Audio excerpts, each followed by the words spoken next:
It is the wooden box, and using this we can verify the law of vibrating string on the same principle. Harmonium, ठीक है, guitar,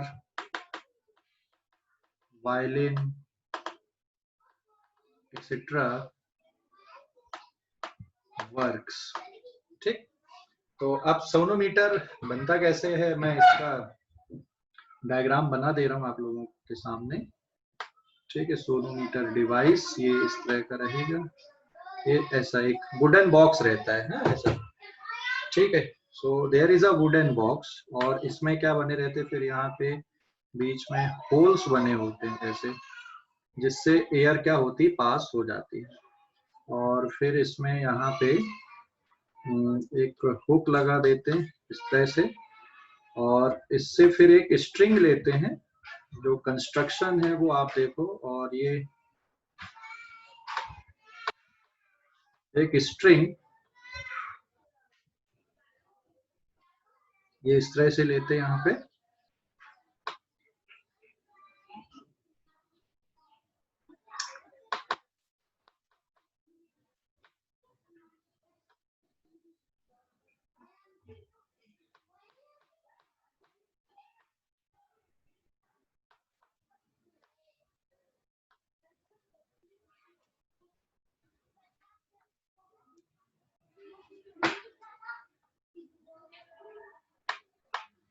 ठीक है, ये एक string रहती है, फिर यहाँ पे ऐसे ब्रिज बने रहते हैं इस पे, फिर ऐसे ब्रिज रहते तो, ठीक है ना, और ब्रिज के ऊपर से स्ट्रिंग पास होती है। और यहाँ पे साइड पे आप क्या कर सकते हो, एक वेट आप हैंग कर देते हो, जिससे क्या क्रिएट होती है, टेंशन क्रिएट होती है। ठीक है ना, जिससे टेंशन फोर्स क्रिएट होता है। तो इंस्ट्रूमेंट का कंस्ट्रक्शन आपके सामने है। दिस इज वुडन बॉक्स, और ये वेट है mg। तो वायर में जो टेंशन फोर्स आएगा, this tension force is equals to mg, जो वेट आपने यहाँ पे हैंग किया हुआ है। और यहाँ पे एक हुक रहता है, जिससे स्ट्रिंग को आपने बांधा है, दिस इज द स्ट्रिंग। ठीक है, और ये क्या है यहाँ पे, दिस इज ब्रिजेस। क्लियर हो गया अभी? और जब इसमें आप इसको वाइब्रेशन के लिए वाइब्रेशन देते हैं आप इसमें, या फिर आप यहाँ पे ट्यूनिंग फोर्क लगा सकते हैं। जैसे यहाँ पे आपने एक ट्यूनिंग फोर्क लिया of known frequency, this is tuning fork of known frequency.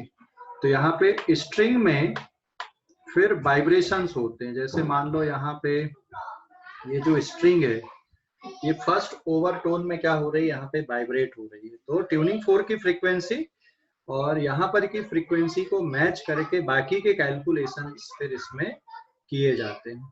ठीक है ना। सो स्ट्रिंग, टेंशन फोर्स, ये सब कुछ यहाँ पे आ गया। तो अब लॉ का जो वेरिफिकेशन है वो कैसे होता है, first law, verification of first law क्या आएगा बेटा, वेरिफिकेशन ऑफ फर्स्ट लॉ। तो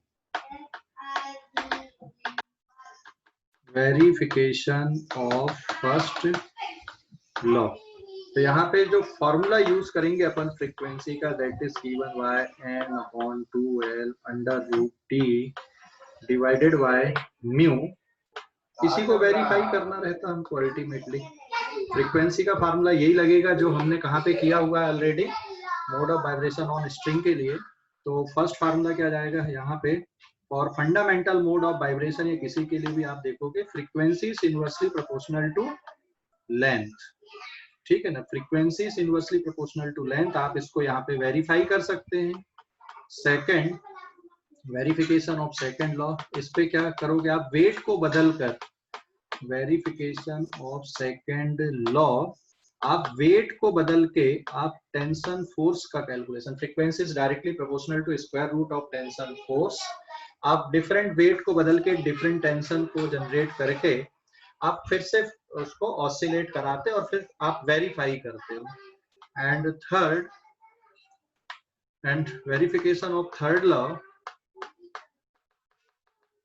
verification of थर्ड लॉ। तो थर्ड लॉ को भी आप इसका यूज करके स्ट्रिंग को बदल दो, फिर आप स्ट्रिंग को बदल के आप दो अलग अलग स्ट्रिंग को बदल के आप वेरिफिकेशन ऑफ थर्ड लॉ को कर सकते हैं। यहाँ पे म्यू क्या है, mu is linear mass density, जिसको आप रो इनटू ए से भी लिख सकते हैं, ठीक है ना, या फिर rho into pi r square, जहाँ पे आर क्या है, r is radius of string, r is radius of string. Clear हो गया अभी? कोई डाउट अभी इस पे? तो ये सोनोमीटर इंस्ट्रूमेंट है, ये इतना आपको इतना लिखना है, मतलब एग्जाम में अगर आता है तो आपको इतना लिखना है, पूरा सोनोमीटर का डायग्राम बनाना है और फिर जो वेरिफिकेशन लॉ है वो आपको बेटा पूरा इसी तरह से लिखना है। तो एग्जाम में आपको इसी तरह से लिखना है और इतना ही लिखना है सोनोमीटर के बारे में, ठीक है ना? समझ गए कि नहीं? हेलो, अरे भाई समझ गए? Yes, आवाज आ रही है? हाँ, इतना ही लिखना है और इसी तरह से लिखना है एग्जाम में। क्लियर हो गया अभी? कोई डाउट? तो वेरिफिकेशन ऑफ फर्स्ट लॉ, जिसमें frequency inversely proportional to length, और आप चाहो तो यहाँ पे इसको और इस तरह से और एक दो स्टेप और बढ़ा सकते हो यहाँ पे कि F1 L1 इक्वल्स टू क्या बन जाएगा, ये F2 L2, और इसके लिए फिर F1 upon F2 equals to under root T1 upon T2, और फिर लीनियर मास डेंसिटी के लिए भी इसी तरह से आएगा, F1 upon F2 is equal to under root μ2 upon μ1, या फिर डेंसिटी अगर सेम है तो फिर एरिया ऑफ क्रॉस सेक्शन अगर अलग अलग है तो फिर R2 अपॉन R1। इस तरह से आप इसको वेरीफाई करोगे। तो फर्स्ट लॉ के वेरिफिकेशन के लिए आप ब्रिज को क्या करते हैं, फर्स्ट लॉ के वेरिफिकेशन के लिए जो ब्रिजेस हैं, दोनों ब्रिज को एडजस्ट करते हैं और लेंथ को अलग अलग वेरी करके आप फर्स्ट लॉ को वेरीफाई करते हैं। सेकंड लॉ को वेरीफाई करने के लिए क्या करते हैं अपन, वेट को अलग कर देते, जो वेट mg लगाए ना उसको बदल देते, तो उससे टेंशन फोर्स बदल जाएगी। और थर्ड लॉ को वेरीफाई करने के लिए आप जो स्ट्रिंग अभी यूज कर रहे हैं उसकी जगह आप दूसरी स्ट्रिंग यूज कर लो, ब्रिजेस की पोजीशन वहीं पे रहने दो। इस तरह से आप तीनों लॉ को क्या कर सकते हो, सोनोमीटर वायर का यूज करके लॉ ऑफ वाइब्रेटिंग स्ट्रिंग को आप क्या कर सकते हो, वेरीफाई कर सकते हो। समझ गए ये कि डाउट है? हेलो, अरे भाई समझ गए या डाउट है, जल्दी बताओ। yes, sir, समझ ठीक है, गए। अब इस पेज का स्क्रीनशॉट ले लो जल्दी से, ठीक है ना? इस पेज का स्क्रीनशॉट ले लो।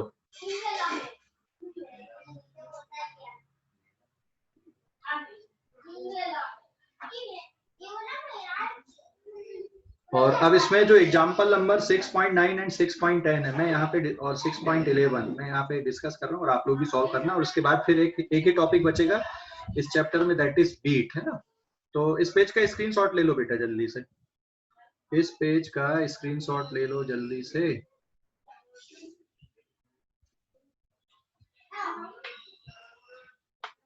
हो गया क्या? ये सर ले लिए। हाँ, पेज नंबर 2 पे प्रणय तुम शेयर कर देना ग्रुप में भी, है ना? अभी मैं पेज नंबर 2 पे जा रहा हूँ और एग्जाम्पल 6.9 6.10 और ये एक्सप्लेन कर दे रहा हूँ मैं, ठीक है? ले लो जल्दी से, और अगले पेज पे पेज नंबर 2 पे बुक है ना आप लोगों के पास में, बुक खोल लो जरा, और उस बुक में आप लोग एग्जाम्पल नंबर देखो, बुक है ना सभी के पास में? तो एग्जाम्पल नंबर 6.9 टेक्स्ट बुक का एग्जाम्पल है और पेज नंबर है आपका ये 149। एग्जाम्पल दिया है, a sonometer wire of length 50 centimetre is stressed by keeping weight equivalent to 3.5 kg। मतलब जो सोनोमीटर वायर है, मैं जैसे यहाँ पे पूरा सोनोमीटर एक बार और मैं ड्रॉ कर दे रहा हूँ, ये ऐसा लिए अपन ने, ये सोनोमीटर हो गया, है ना? और फिर यहाँ पे आप ये हुक लगा दोगे इस तरह से, उसके बाद फिर आप एक वायर लोगे,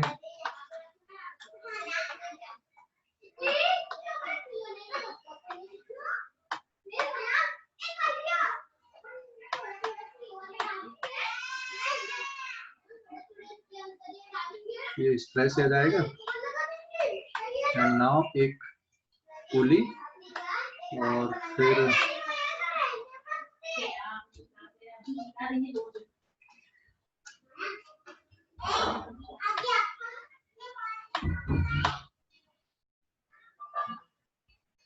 यहाँ पे एक वेट लटका दोगे, ठीक है। फिर यहाँ पे क्या रहते हैं, ब्रिजेस रहते हैं। ये इस तरह से आप ब्रिजेस इमेजिन कर लो। यहाँ पे ये दो ब्रिज हैं,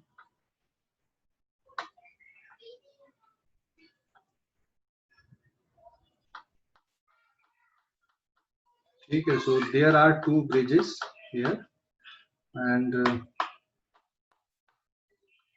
ये स्ट्रिंग है, ठीक है ना। और ये जो स्ट्रिंग है, ब्रिजेस को एडजस्ट करने से ये फंडामेंटल मोड में वाइब्रेट हो रहा है, ठीक है ना।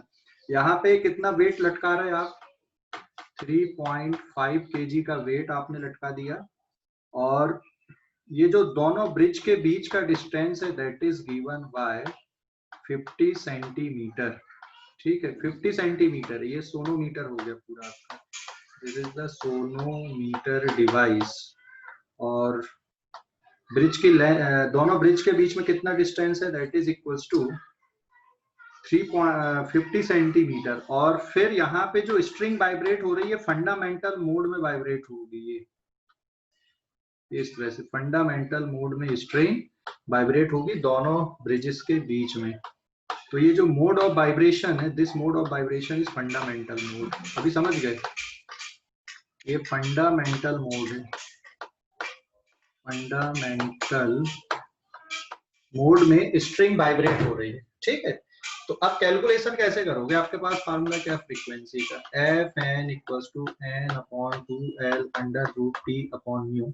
आपको क्या निकालना था, वायर की लीनियर मास डेंसिटी आपको फाइंड करनी है।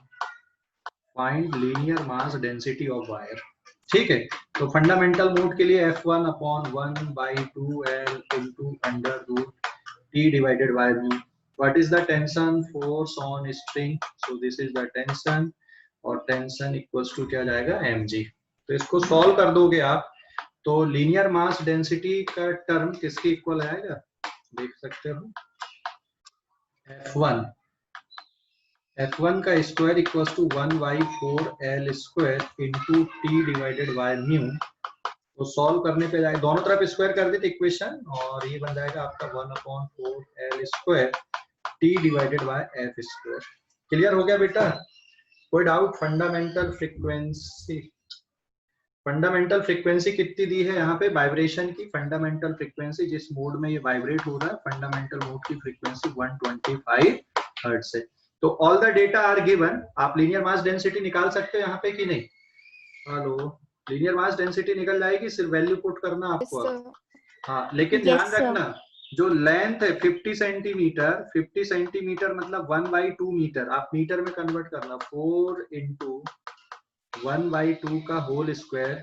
और टेंशन फोर्स कितना आएगा, mg। तो दिस इज 3.5 और g की value 10, whole divided by frequency is 125 का होल स्क्वायर। तो लीनियर मास डेंसिटी का मतलब होता है मास पर यूनिट लेंथ, इसकी SI unit KG per metre बनेगी। तो सारे डेटा आपने एसआई सिस्टम पे लिए हो, इसकी यूनिट क्या आएगी, केजी पर मीटर आएगी। समझ गए, अरे भाई समझ गए कि नहीं, कोई डाउट अभी, कोई डाउट इस पे क्वेश्चन पे, हेलो, नो सर। हाँ। तो ये कौन से लॉ का वेरिफिकेशन के अकॉर्डिंग की है, लीनियर मास डेंसिटी आप निकाल सकते हैं इस तरह से, मतलब किसका यूज करके, सोनोमीटर वायर का यूज करके। तो फिर मैं अगले एग्जांपल पे जा रहा हूँ, इस पेज का स्क्रीनशॉट ले लो जल्दी से। एग्जांपल नंबर 6.10 फिर, हाँ।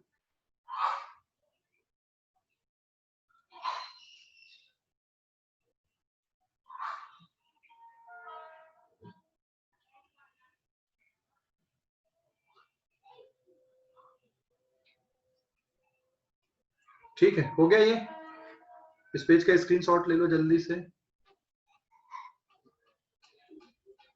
इस पेज का स्क्रीनशॉट जल्दी से ले लो बेटा,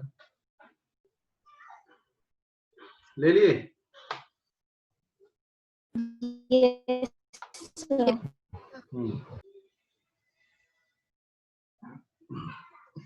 अभी 6.10 पे ना,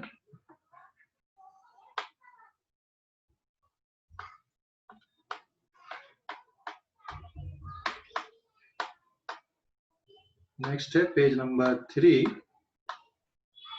और पेज नंबर 3 पे एग्जांपल नंबर 6.10 पेज नंबर 150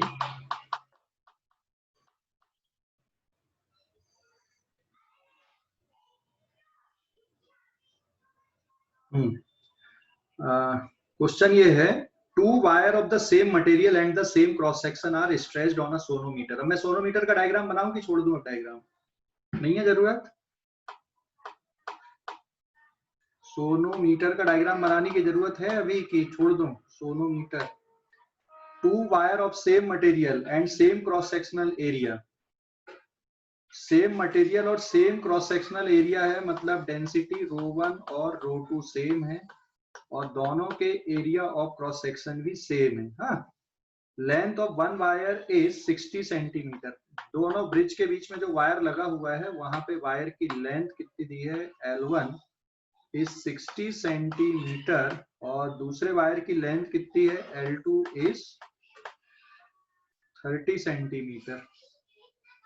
ठीक है, फिर an unknown load is applied to the first wire. पहले वायर में जो लोड अप्लाई कर रहे हो T1 मतलब M1G ये अननोन है, लेकिन सेकंड वायर में जो लोड आप अप्लाई कर रहे हैं T2 equals to M2G that is equals to 1.5 kg into आप G का मल्टीप्लाई कर देना। तो सेकंड वायर का वेट दिया हुआ है और क्वेश्चन में बोला है कि अगर मान लो both the wire vibrate with the same fundamental frequency calculate the unknown if F1 equals to F2। ठीक है, F1 का फंडामेंटल और सेकंड वाले का भी फंडामेंटल सेम है। Fundamental frequency of F1 is equals to fundamental frequency of second, in that case F2। दोनों wire fundamental frequency में ऑसिलेट हो रहे हैं, तो आपको क्या निकालना है? M1G निकालना है। ये समझ गए क्वेश्चन की नहीं? तो फार्मूला क्या बेटा? फ्रीक्वेंसी का formula 1/2L under root T upon mu या फिर 1/2L into under root T divided by T की जगह पे क्या पुट कर दो आप? mg पुट कर दो और लीनियर मास डेंसिटी की जगह पे rho into area of cross section put कर दो। अभी समझ गए कैसे करना है? तो F1 और F2 सेम है, फंडामेंटल फ्रीक्वेंसी की इक्वेशन अपन ने लिखे यहाँ पे। F1 और F2 सेम है, तो अब इक्वेशन में आ जाएगा 1 divided by 2L1 into under root M1G divided by ρ1 A1 और ये 1/2L2 under root M2G divided by ρ2 A2 हो जाएगा। अभी सॉल्व की नहीं होगा तो जो सिमिलर टर्म है उनको कैंसिल कर दो। 2 से 2 कैंसिल, फिर G से G cancel, ρ1 A1 ρ2 A2 cancel हो गया। ठीक है, अभी आप क्या कर, लेंथ बराबर नहीं थी ध्यान रखना, तो अब आप कर दो दोनों तरफ स्क्वायर। तो L1 square equals to sorry L1 square into M1 और यहाँ पे M2 अपॉन क्या बचेगा? L2 स्क्वायर बचेगा।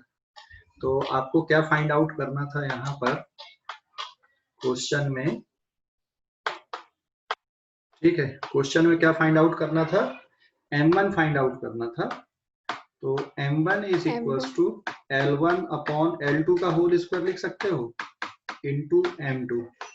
L1 की वैल्यू कितनी दी है? आपको कन्वर्जन की जरूरत नहीं है। L1 is 60 centimetre divided by 30 centimetre का होल स्क्वायर और ये है 1.5 kg। फिर तो सेंटीमीटर से सेंटीमीटर मतलब 1/4 इंटू 1.5 kg। 4 3 जा 12 बचा 3 4 से 0.375 kg is the answer M1 का। समझ गए कि नहीं? हेलो, अरे भाई समझ गए? 6 kg क्यों आ गया भाई? लोड अप्लाई 9.8 का काय को मल्टीप्लाई कर लिए तो गलत हो गया।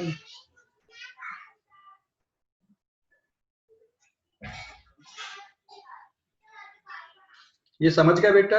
एक मिनट, यहाँ पे एक मिस्टेक हो गई है कैलकुलेशन में।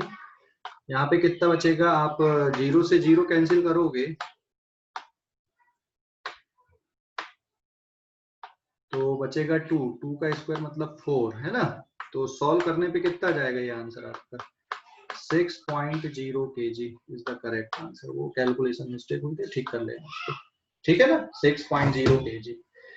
और वेट अगर बोलोगे तो वेट में आपको किसका मल्टीप्लाई करना पड़ेगा वहां पे, वेट अगर बोल रहे हो तो यहाँ पे कितने का मल्टीप्लाई कर दोगे, 9.8 का और मल्टीप्लाई कर देना। सो वेट W2 या जो लोड है, सेकंड वाला जो लोड है,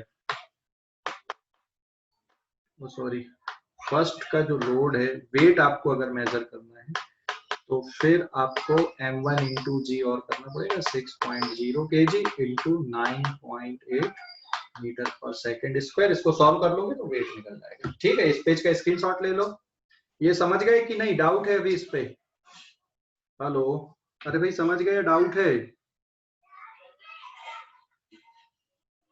समझ गए सर।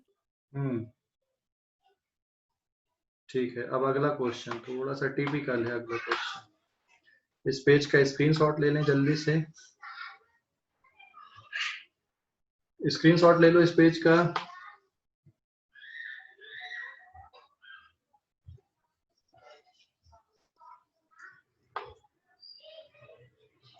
ले लिए?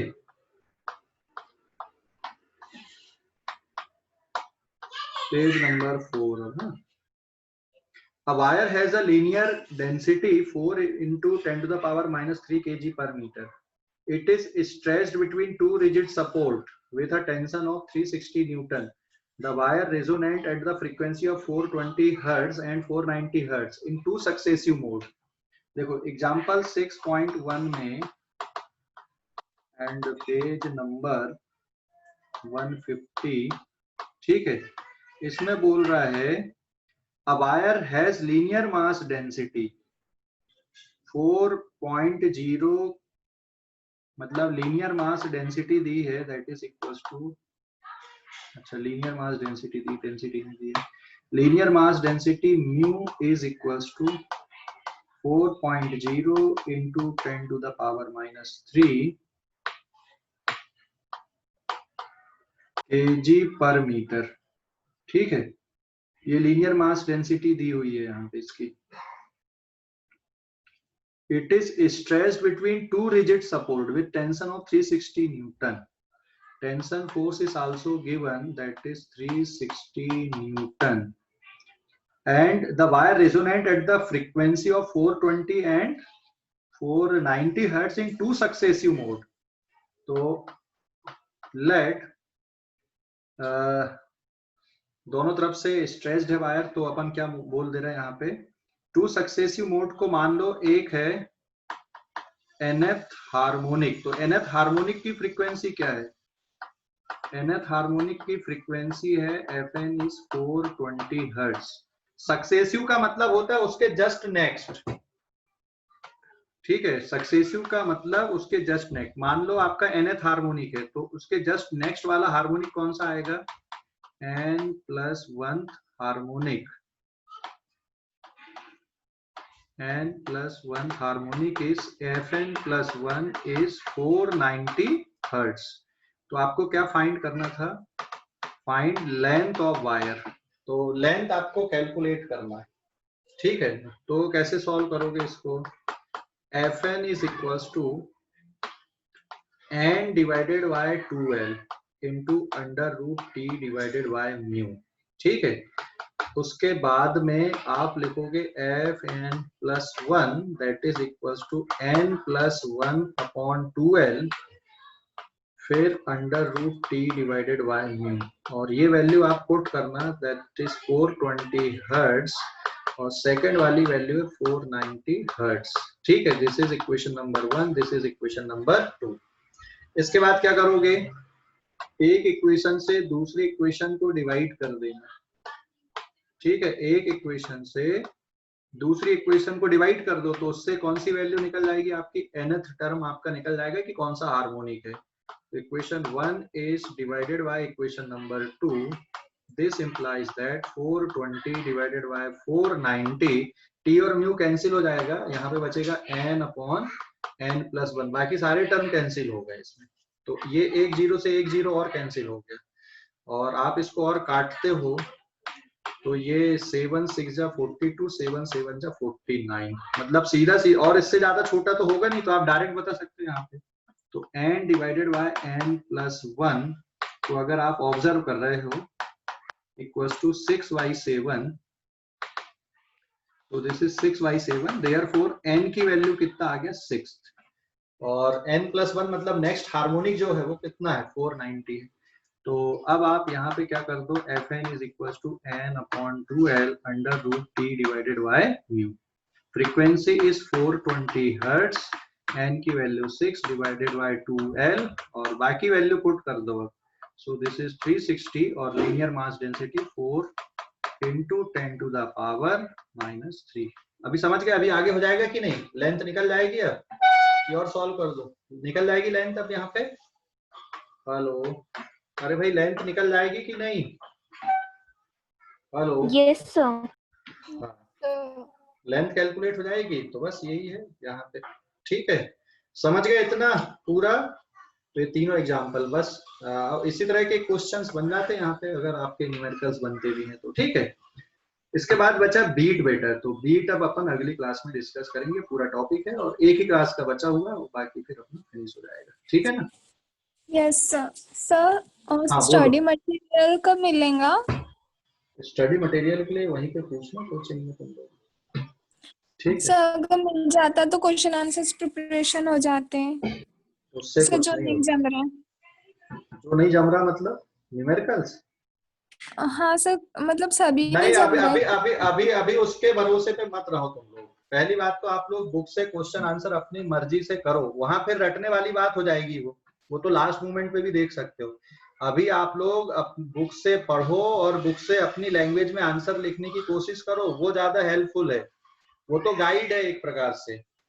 गाइड की अगर हेल्प लेना है तो फिर तो बात ही खत्म हो जाती, फिर अपने को अपन पढ़ेंगे नहीं, अपनी स्किल डेवलप नहीं होंगी। और अभी हर सब्जेक्ट में यही करो, आप बुक को बार बार पढ़ो। भाई हम भी तो पढ़ा ही रहे हैं, यहाँ पर से देखो कि सर ने क्या पढ़ाए हैं, कैसे आंसर लिखना चाहिए। ठीक है, होने दो गलत, गलत होने से नहीं है हमको डर, हमको ये है कि हमको हमारी लैंग्वेज में आंसर लिखते आना चाहिए, वो इम्पोर्टेंट है। आप तो फिर बुक की लैंग्वेज छापने लगोगे वहां पे देख के, तो इसलिए आप उसके भरोसे में मत रहो। अभी सबसे पहले आप ये करो कि आप अपनी लैंग्वेज में आंसर लिखो। पहले एक बार आप